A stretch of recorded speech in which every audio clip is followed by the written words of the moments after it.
Welcome in to the Husker247 Podcast. I'm Mike Schaefer, joined by Brian Christopherson here on December 22nd. It is almost Christmas, but Husker247 offices are staying open through the night. We don't slow down here. There's a lot of places that they take off early for Christmas, and productivity goes down. That would never happen with Husker247. We're productive all the time. We're used to working on every day that ends in Y. Isn't that right, Brian? Yeah, I mean, there's definitely flexibility with the hours, but yeah, I would say that's true. I may or may not have been looking for a serious response there. So, yeah, we're playing it up. We're making people feel bad about listening to this podcast while they're just, riding out the rest of the year. No, that's the American way to ride out the rest of the year once you get to like December 20th. I have only had one job in my life that would be considered relatively normal hours, and I have never had to work that period between Christmas and New Year's for that job. So I have no idea what that time period is like to sit in an office where half your coworkers have taken the week off, or where you're just like, I just gotta get to Friday. I don't need to start any new business. I don't need to achieve anything. It could be year end for some people, so you don't want to start anything before the next year's. And so I've never been in that environment, but my friends just tell me it's either great if you're trying to get stuff done and there's nobody in the office, or you just feel like you go somewhere and you check in and then you check out like 8 hours later. Yeah. And you don't want to like start like exercising seriously or something right now. That's for when the calendar turns. Yeah, exactly. There's no reason to go hard unless you've been going hard, and then congratulations. That's great. You've only got a week left, and then you can take a year off from exercising. That's a little known fact here. If you do it for an entire year, you don't have to for the next year. I like the advice we offer here. We always have good advice. I mean, look at us. We're the most successful people. Yeah, those are the guys you want to take advice from right here. All right. Well, do we have any advice that we would offer Nebraska about their quarterback situation after Chubba Purdy goes into the transfer portal on Wednesday night? Nebraska's backup quarterback the last couple years, who finished the season in 2023 and started 2 games, I think, in 20. Was it 2 games in 2022? I think he played in 3, started 2, got knocked out of the Michigan game, I believe. That's correct. And so he's, a guy that's played 6-7 games for Nebraska throughout the course of his career. And Chubba Purdy, someone that I think fans had maybe talked themselves into the idea that he could be a backup quarterback for Nebraska. I know that I had talked myself into that idea. I actually thought the picture looked okay, that he's a guy that could be, an adequate backup for you at the Power 5 level. But now Nebraska does not have Chubba Purdy, and their quarterback room is such: Heinrich Haarberg, Dylan Raiola, Daniel Camlin. What do you think happens, Brian? Well, I wondered if guys were going to stay put anyway. I mean, that was, even though it seemed like an okay situation for Chubba Purdy because he was going to get a shot to compete. He was going to be sort of the elder statesman in the room. The appeal of perhaps another school having an opening, I don't know if it's Boise State or where it's going to be, where you feel like I definitely can be that guy and there's not fanfare about someone else like there is here. You wondered if that was going to make someone walk out the door. And sure enough, it happened a little earlier than I thought. I thought it might be a post-spring thing, but and might have, I don't know if it happened earlier than Matt Rule thought. On early signing day at the press conference, Rule he mentioned Purdy and Haarberg in his quote about, wanting those guys to have a chance to compete and all that. And then it was about 5 hours later when Sean Purdy, Chubba's dad, was retweeting the Arizona site out there that has a lot of info about the Arizona guys, about Chubba planning to transfer, and that's like, okay, this is happening. So yeah, it's a little shot to Nebraska's QB room, because I think 4 is the ideal number of scholarship guys, but it's just such a delicate dance. And now it is going to be tricky, I think, Schaefer, don't you, to find the right person if you do want to bring one other in that's going to look at the situation that Nebraska has and find it, I don't know, appealing when you have two young quarterbacks who are sort of the future and everybody's raving about one of them in particular. I don't know um, how open the door is going to be for some of those guys. Like they're going to want to walk through it. I don't know. What do you think?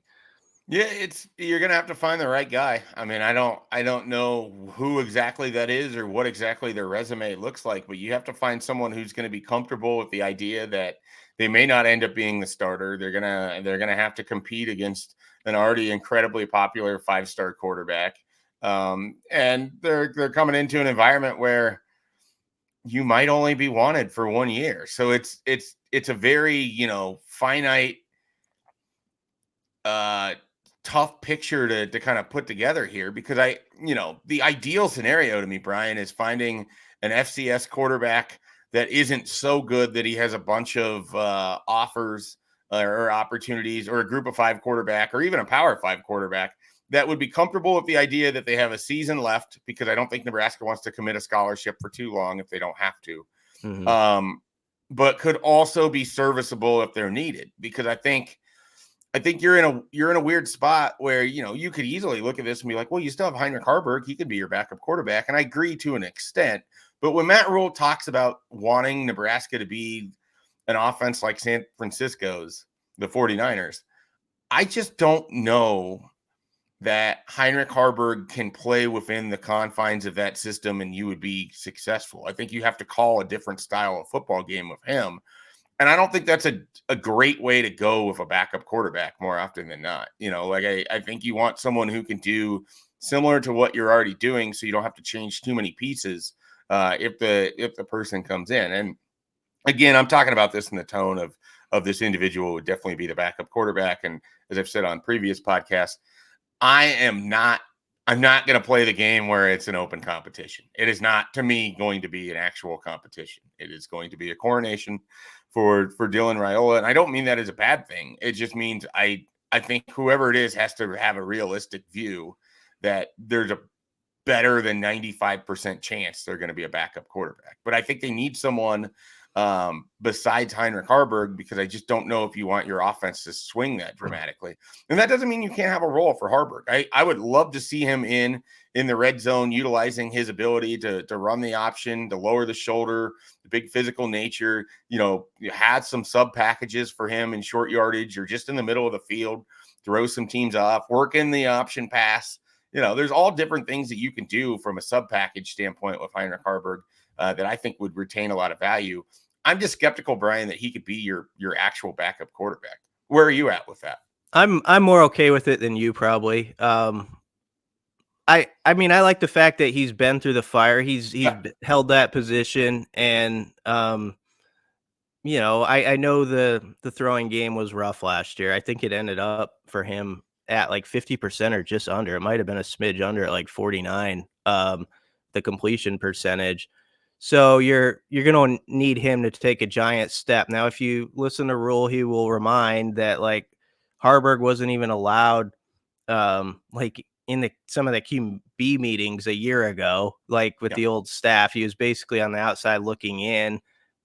Your 5th or 6th quarterback at the time, sort of jolted into the conversation, we'd have to say, this offseason, where, I mean, remember before the spring, it was like, are they moving him to tight end? That was what people were asking and all this stuff. And then spring starts. He's like one of the first guys that the media interviews actually when spring football's open. And they seem to really like his traits as a quarterback. So I do wonder if this staff thinks like, he's a guy we can just keep working on and develop, and we can up that completion percentage 8 points or something like that. And that's a guy who you could put into the competition and push the young guy. And then if he doesn't get it, he's the backup and you at least have an experienced hand. So I'm not completely out on that idea. I would love if they could find like that perfect guy to slide in. That's a 4th option, 4th scholarship option. That is, that just gives you a little different flavor. But like I said at the beginning, it's going to have to be someone with a certain mindset that says, I get what's happening here. I get that they just signed the number one quarterback in the country in this class, and people are just going to blow the trumpets about that all off season. But I'm willing to go there and put my hat in the ring and, know sort of what the situation is without my, eyes shut about it. So that might be a hard find. There's somebody out there who would surely do it, but I just don't know who it is at this moment. The other part, I guess, is if they really think one of those walk-ons sort of down, beyond our view is like actually got something. Maybe they'll stand pat. I don't know. That's possible. They could just stay with the three they've got and as the walk-ons and say let's roll and see what happens. Blowing the trumpets needs to be added to my general phrases that I use. I like that one. That's I'm gonna steal that from you if you're okay with it. I played the trumpet in the marching band. I always forget you were in the band in Yeah. addition to the 14 other varsity sports you played. Yeah, it was amazing. It kind of like Grant Bricks, like go out during halftime of the soccer. There was no marching band show during the soccer games, but It was a one man performance. yeah. No, my parents bought me a trumpet. They know this by now. When I was like in the 7th or 8th grade, and I felt it was a really nice trumpet, a silver horn, and I was like, man, they spent a lot of money on this. They really kind of want me to pursue it. So I stuck with it, even though I was not, my heart probably wasn't in it as it should have been. Amazing. Absolutely amazing. Do you I may have had my earbuds in listening to a Husker game during one show on a Saturday, like a contest, but maybe I didn't. We don't know. That's remarkable because it wouldn't have been it'd have been far more conspicuous than it would be now. You'd be able to hide it easier now with the earbuds and everything, but you would have had to have the cord. You would have needed to have the Walkman on your body somewhere. Like that thing gets bumped, you're gonna lose the radio station. Like, that's I shut it off when we were playing. I did have the thing right tucked in what our big costumes, but I don't want anybody from the Omaha North marching band getting mad at me. I gave my all for those 15 minutes. incredible. Absolutely incredible. So yeah, I mean that's where Nebraska finds itself here, quarterback wise. You do make I hadn't considered that if they might like someone as enough from the walk on perspective. I guess the other part of it, Brian, is it probably doesn't have to be a scholarship guy either. Like if you could just find someone, like I said, for that 1 year, just throw some NIL money, cost of tuition, and then something over the top. But I do perceive that they're going to want another quarterback option to go along with Raiola and Harburg and Daniel Kalen, who I just don't think they'd want to play this year if they can just get him to be able to redshirt. And maybe you put him in, you get 4 games, but you don't want to. You probably don't want to thrust him in too early. I feel very strongly that Daniel's a guy that after a redshirt year is going to be a pretty good option for you moving forward. But I think he still needs a year to kind of continue to get settled. He wasn't a late bloomer in high school, but he took a more traditional path of where he didn't really start playing until his junior year. And so he's only got 2 years as a starting quarterback.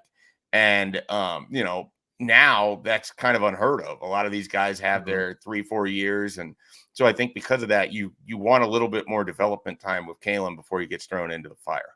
I went to the Bellevue West signing ceremony with the 3 guys joining Davon Hall, Isaiah McMorris, and Kalen. And it was interesting. I was talking to Michael Huffman, the coach there, and he was saying how when he was talking to Danny last week, as everything was going down, basically the conversation, one of them was, where in a Power 5 program do you actually have a better opportunity to just go compete, and it's open? And some people might scoff at that because they're like, well, the Raiola thing, of course, is sucking up all the oxygen. But I totally understand where he's coming from and that idea, because there's nobody established here right now. Harburg is the most, and that's like 5 starts or whatever it was. And Dylan is the same age as Daniel, and so Kalen's as a competitor thinking like, I'm just gonna go throw my rear off, as Michael Huffman said, go throw your rear off and just see what you got, study film like you always do, and see where things fall. And as you know, Schaefer, I you hate to speak bad things out loud, but every year we've been covering this team lately, it feels like we get about 2 or 3 quarterbacks down the line at some point for some reason. And so a guy like Daniel Kalen right now is in a spot where he's pretty important guy, even though he's never, took a class yet. So that I can see what they're talking about. Like there was the Michigan State talk last week, but Michigan State went and got Aiden Childs, who's like a handpicked guy for Jonathan Smith Yep. there, and that was going to be his guy. So that wasn't like necessarily a better situation either. And point well taken. There's no reason why a guy like Kalen shouldn't be excited to just like, I'm going to show you what I got. Let's see where this all falls. And you never know how things are going to shift or what can happen. So What was I your like his oh, sorry. mindset. I just like the mindset that they have in that camp. Was that your first experience interviewing, Danny? Um, I think you've mostly done them. Maybe one other one. I can't remember, but he's so impressive. Already answers questions like a veteran. You can see why he was such a successful peer recruiter. He's the adult in the room already. It feels like he's talking like he's the 42-year-old and I'm the 18-year-old. I Which know is that feeling. Yeah. not hard to do. But yeah, I was just really impressed with them, and I did ask him. Said, what about last week? What was your thought process and all that? And he said, it doesn't change. I'm gonna go compete. I did ask him if Michigan State entered the picture, and he said, I'm just talking about Nebraska now. Let's go. And so I like that. I like the way he's set. I think he's going to have a family when he arrives that already likes him. He's going to room with Grant Bricks, who's enrolling early. There's all sorts of stuff that is going to, I think, make him feel good as he gets going here. He's not going to have to meet a lot of people, as you know, because he would be the guy you would want as the greeter at like a wedding, because he's that type of personality. Yeah, I mean it is kind of amazing talking with him. Sometimes you have to remind yourself like that guy's just finishing his senior year of high school. I mean his maturity was off the charts even when he was a junior. I've always had a lot of respect for him. I've always appreciated the time that he's given me, the thoughtfulness of the answers. I just think he's going to be one of these people, whether it's in football or not, but in life, he's just going to be really successful. And so Yeah. I was really happy that they were able to find a way to keep him part of this class because I know playing for Nebraska means a lot to him, and I'm fascinated to see how this is all gonna go about. All right, Brian, we're gonna take a quick time out. When we come back, I'm gonna ask Brian for some answers as I have a few Ooh. questions for him about the 2024 class. I'm gonna put him on the spot. We're gonna make him squirm a little bit, put him under the bright lights here of the Husker 24/7 podcast. Tease this a little bit. I've got some questions for our guy, Brian Christopherson, about the 2024 class. We'll have a full article on this coming out with my answers, but nobody needs to hear it from me right now. They want to hear from Brian. And so let's start doing this. So the superlatives every year we have a handful of categories, and it's always kind of fun to go through this. And so I'm gonna start with this. I ran a summer one. If people want to check that out, they can compare it, and I'll link it in the article that'll go up on Husker 24/7. I ran a summer one. They can compare to see how much my answers have changed. But Brian, I want to start with this one. Who do you think has the biggest college upside in this 2024 class? Mm. From Man, maybe you could where go. they are as a player right now to where Okay. they could end up being. Okay.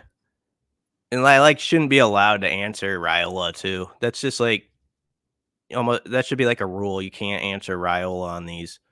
Um Biggest upside. So are we taught you wouldn't call this a sleeper. You're not saying this is a sleeper, are you? Yeah, no, I am not.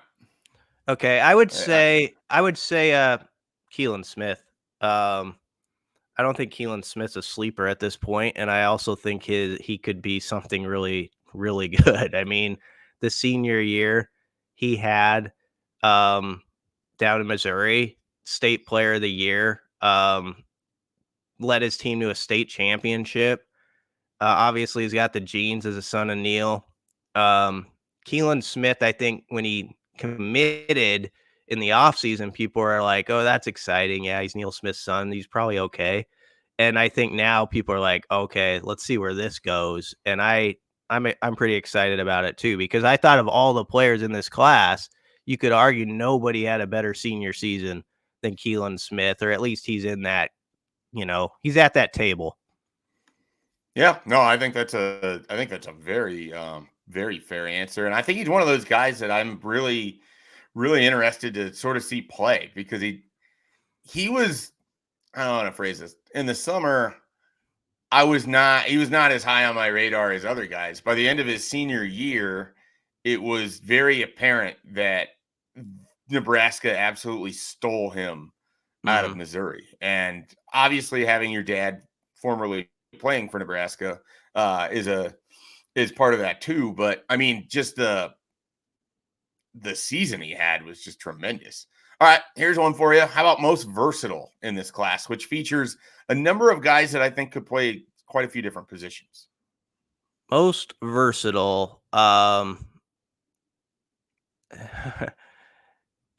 think I could give you two. I think it could be Carter Nelson. I think Carter Nelson, when you listen to Rule talk the other day, about this offense, and it's a positionless offense, and just like wanting to be like the 49ers is actually how he said. Carter Nelson, I think, can go a lot of different spots. So he's a guy on offense that I'm really interested to see how he gets plugged in as time goes on and he gets more comfortable in things. And the guy on defense, I'd say, is the guy I interviewed yesterday, Braylon Prude, who I have a story on the site about, who is 6'4", 185, ran a 4.42 to Rule's stopwatch when they were down in Houston.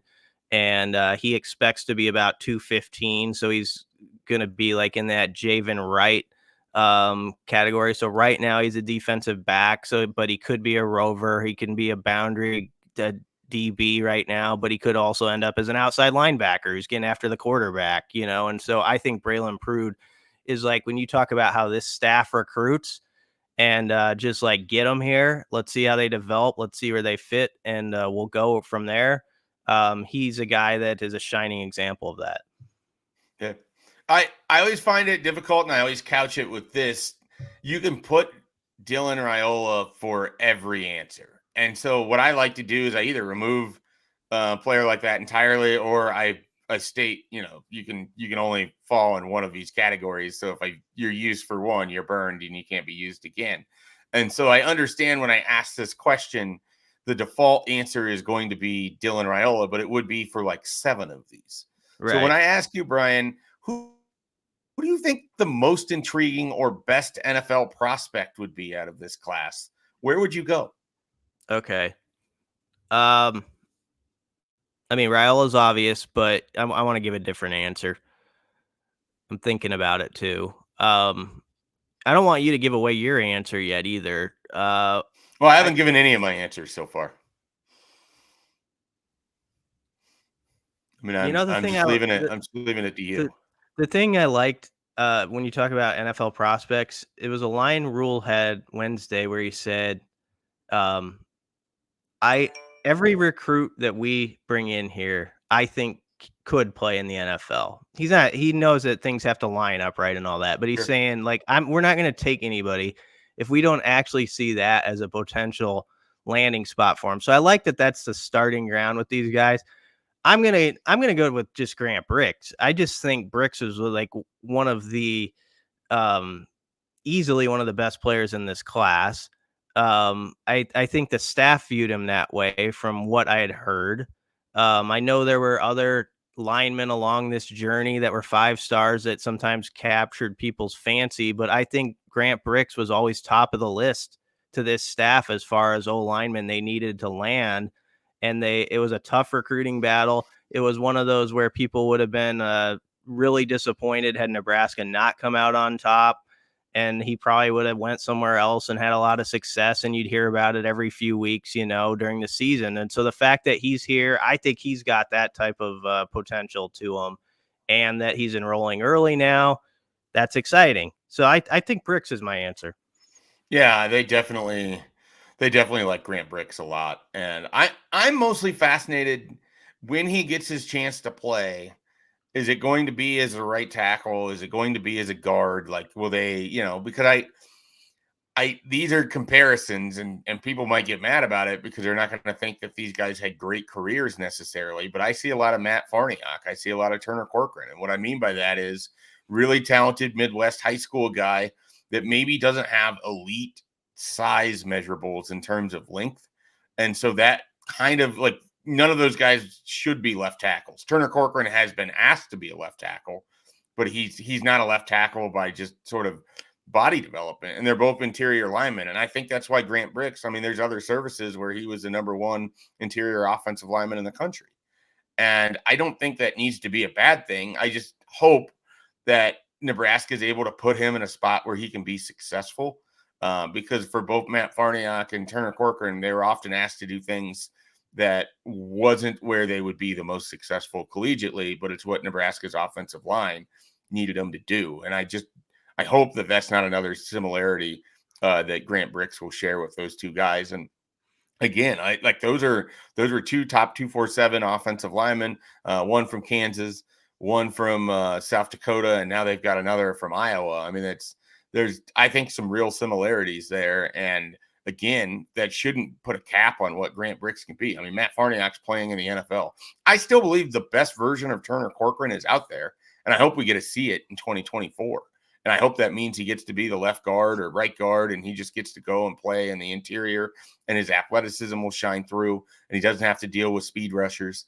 And I think that could be really helpful for Nebraska football. So with Grant Bricks in particular, I'm really fascinated how it's going to play out for him from just the position aspect of it alone between tackle and guard. Wouldn't it be something, side topic, but wouldn't it be something if Teddy had the full runway into a season of good health, took off, Turner took off at guard, and then you get the best of Bryce, Yeah. who's building off of last year at the same time. And I mean, that's like that's the Kool-Aid drinking there. But man, if that could happen, you're talking now. One of the things that, it's easy to pile on everything Scott Frost did in his time at Nebraska. It's easy to point to the results. It's easy to point to all of these different things.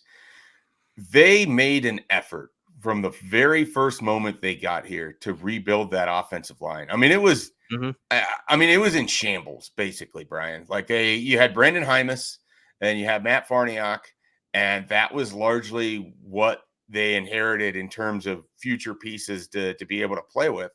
And so they had to really try to pull this thing together. And I thought they really did a nice job each year finding different linemen, but they just didn't. From the offense and the offensive line were not cohesive. I mean, it was very apparent that was a problem starting in 2020, 2019 even, and just continued to be an issue.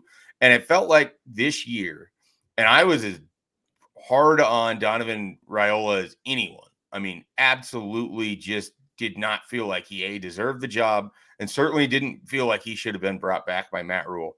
He did a nice job this past year. Nebraska's offensive line was solid.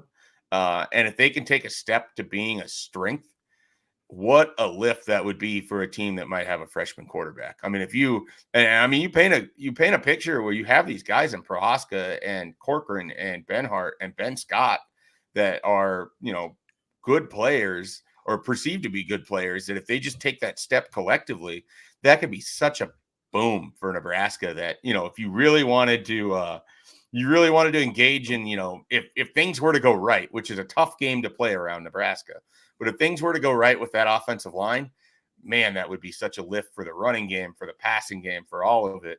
And I don't want people to give up on Turner Corcoran. I don't want people to give up on Teddy Prohaska. It's a big, big spring for both of those guys. Yeah.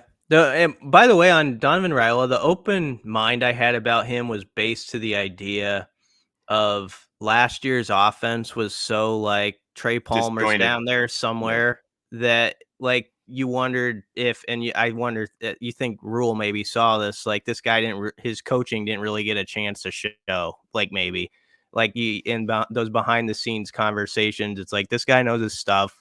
We just got to get the right system going, and he can get those guys going. And yeah, they definitely made progress. They got to take another step though. I mean, they definitely got down the road a bit. And now if Corcoran and some of those guys could jump up and maybe one of the young guys gets moved in there and takes off, it could be really fun. So there's a reason for optimism there though. And this class, some of the guys coming in, not just Bricks, but Pyle and Landon Kalmua, Davis. Yeah. And yep. And Jake Landon Peters. Davis. I Man, like the that's a whole good class. offensive line group. Yeah, They have it is. recruited well there. So you would think with those bodies at some point over the next few years, you should be pretty solid. I am I'm actually one of the things I'm looking forward to for the spring practices is just kind of watching the offensive line, defensive line get after each other, because I think Nebraska's defensive line is a strength of their defense, and I think the offensive line gets to go against a pretty good defensive line every day in practice, and it should make them better as they look to develop. So this wasn't where I was intending to take things, but I'm really intrigued by the picture on the offensive line. All right, I got one more for you here.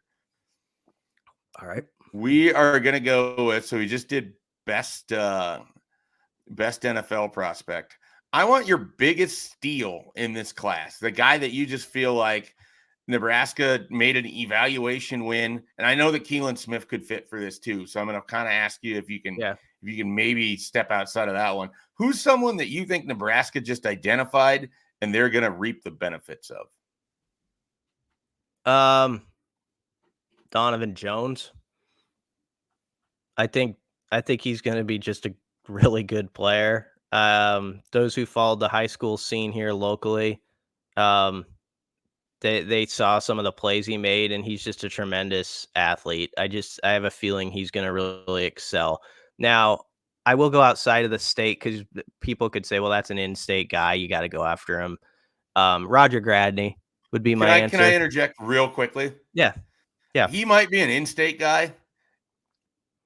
No one viewed him the way that he ended up playing his senior year, except for a very, very small population of Omaha North people and then the people at Warren Academy. I mean, the reason that he is at Nebraska or signed with Nebraska or that they knew about him is that Steve Warren basically sent Advanced over ahead of the Friday Night Lights. Hey, do me a favor, watch this kid. I might be crazy, but I think that he's under-discussed, and I think he's really good. And they fell in love with him right away. I mean, he absolutely turned it on at that Friday Night Lights camp. And I remember talking with Brunts and even other people in the local media, and I was like, so have you know much about this guy? And the answer was, yeah, he's played, but other than he's got some good testing numbers, it's hard to know.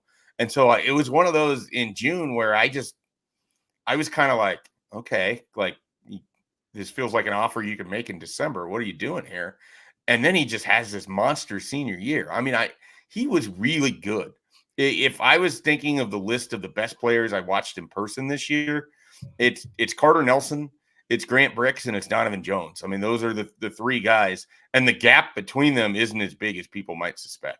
Actually, and Caleb Bennick too. I mean, so I forgot about Bennick. I mean, there's four guys there that I watched play, and I was like, these are guys I expect to play at the next level. And I'd probably put the two safeties ahead of Bricks a little bit too. Bricks, it's hard with an offense that they run the ball 95% of the time. It just dominated the game. But anyway, sorry. No, it was a necessary one because I think you made a really good point that it can be taken for granted that, well, of course you're going to find him and that's what you're supposed to do. You can't.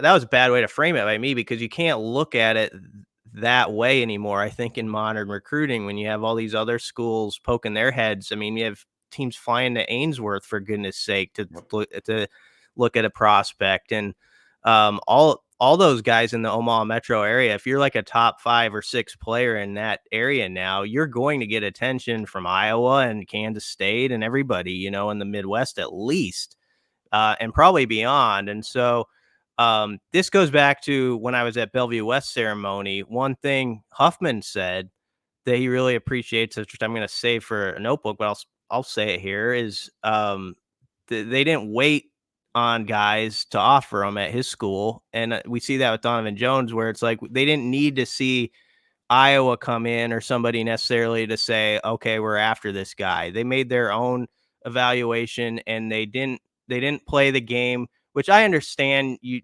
do on occasion, but they didn't play the game you were mentioning where you wait till December to see if, okay, we can kind of sneak him in the class. That can be pretty dangerous, I think, now in state recruiting to do, because you're just going to, some of those kids are going to say, no, this other school's been after me since the summer. And what has Nebraska done lately? I think I'll go with the ones who were my day one, So that's an interesting point you make, and a good one about Donovan Jones. And also I like that rule at the beginning of his press conference Wednesday. He had a long list of thank yous, and he made a real point to bring up Steve Warren, Abdul Mohammed, Damon Benning, guys like that who, they listen to those guys who they know have their ear to the ground and see these kids in this area. They've seen these kids since they were 12 years old, since they were 6 years old in some cases, and they know stuff that other people don't, and they listen to them. And I think that Husker fans love to hear that.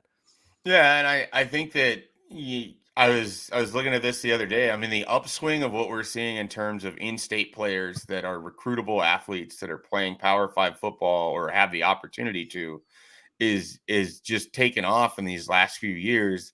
And I think it's a lot of it is sort of a credit to the, opportunities that are available for these guys to get off-season work at places like Warren Academy. And they're not the only one. There's lots of places, and certainly there's ones here in Lincoln. There's a guy that I think down in Hickman that James Carney used Yep. that was really helpful for him. And so there's lots of people that have helped take Nebraska from being a state where they'd have one or two Power 5 guys to they had 13, I think, this year, 12.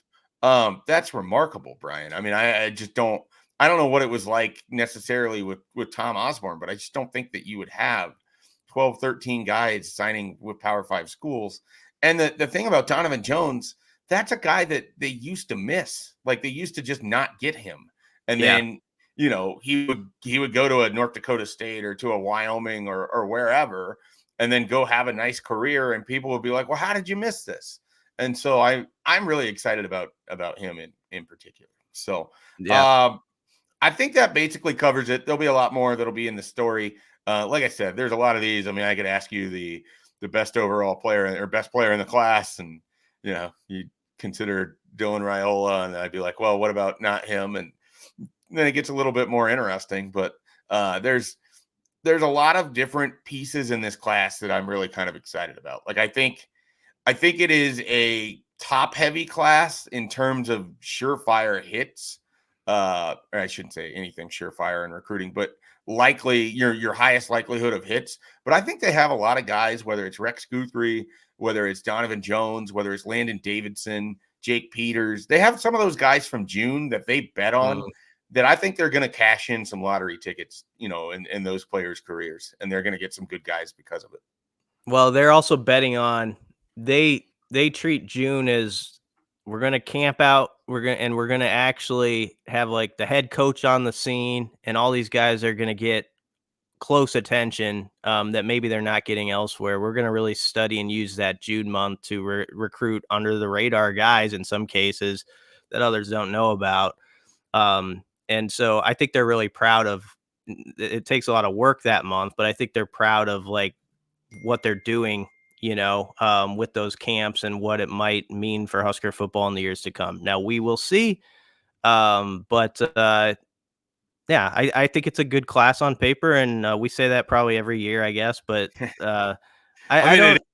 Every year it's a top 25 class. That doesn't mean that they get developed and that they stick around and that that doesn't mean that the results have followed, but it also doesn't mean that recruiting has failed or that the evaluations are wrong. It just the coaching and the development has not been there for this program. I mean, that's the key word. Like develop. you gotta. if you come in as one thing, the idea is 3 years from now, you're better than that version. And Yeah. too often it feels like there's a plateau with some of the top guys that Nebraska brings in. You want to see them break through there. Develop, and maybe in a few of these cases, this staff's shown it. They're willing to, like, okay, you thought you were going to be this, but we think you can be this. And maybe some of these guys who we don't hear from in the first year or two, suddenly in 25, we're writing a story about so-and-so is now working over here, and it's starting to take off a little bit. And I think there'll be a couple cases like that in this class too. So it should be interesting in that way. Yeah, absolutely. All right, Brian, anything you would like to add before we close things out here? No, but the only thing I'd add is that I think the votes are in, and I think you said lick is what it was. The people decided. You Yeah, said I should actually reference don't this. lick a gift horse in the mouth was the Well, vote. certainly don't lick a gift horse in the mouth. And I'm still fairly certain I did not say lick, but there could have been some slurring of the words or something. I don't know. It could have been a bad enunciation from me. It was not the intention, but yeah, I mean, it was like roughly 96% of the people basically said that I said lick. Now, I feel like there's some pile jumping in this instance. People Yeah, were just probably. like, I don't want to go against the grain here. I don't want the angry mob coming after me. But I will acknowledge that there is the slight possibility that I may have said lick and not look when referencing gift horses earlier this week. So I appreciate you bringing that up. Well, as somebody who every few days gets somebody in my feed telling me to pronounce something with a T in it because I overpronunciate my T's, I wouldn't worry about it too much. Yeah. I didn't even know that was a thing. I've never really noticed that, but I'm also not the most aware person in the world. So there's that too. All right. Well, Well, I think that concludes things for us here this week as we finish off the signing day period. We'll certainly not finishing off coverage of the 2024 class. I mean, we're gonna have more stuff. I am efforting to have a few podcasts with different 2024 signees on them throughout the end of December and beginning of January. So hopefully those hit coming up here next week. We're gonna have lots of coverage on the site. Of course, that won't slow down. I mean, BC is out there getting stuff from Dante Dowdle, who's coming in for a visit in January. yep. So Nebraska's not slowing down either. As always, Husker247 is a place that you want to be for all of your Nebraska coverage, whether that be recruiting, whether that be from the football team, or, Nebraska's basketball team, which we have the Husker247 Hoops cast that usually hits every Tuesday. We'll be back at it on the 26th, unless there's a scheduling issue for Brian. I'm around.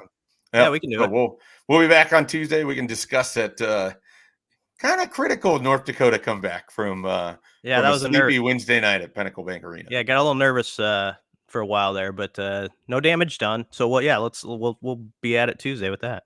Yeah. For Brian Christopherson, I'm Mike Schaefer. We wish you a happy holidays this time of year, and hope you check out Husker247 if you get tired of talking to family members over your Christmases. You can always come to the message board. You can always just leave the conversation about your brother's kids or your sister's plants or the family cat, and you can just jump on the message board and see what's happening there. So we invite you to spend some time with Husker247 this Christmas if your own family is driving you crazy. And with that, we'll catch you next time.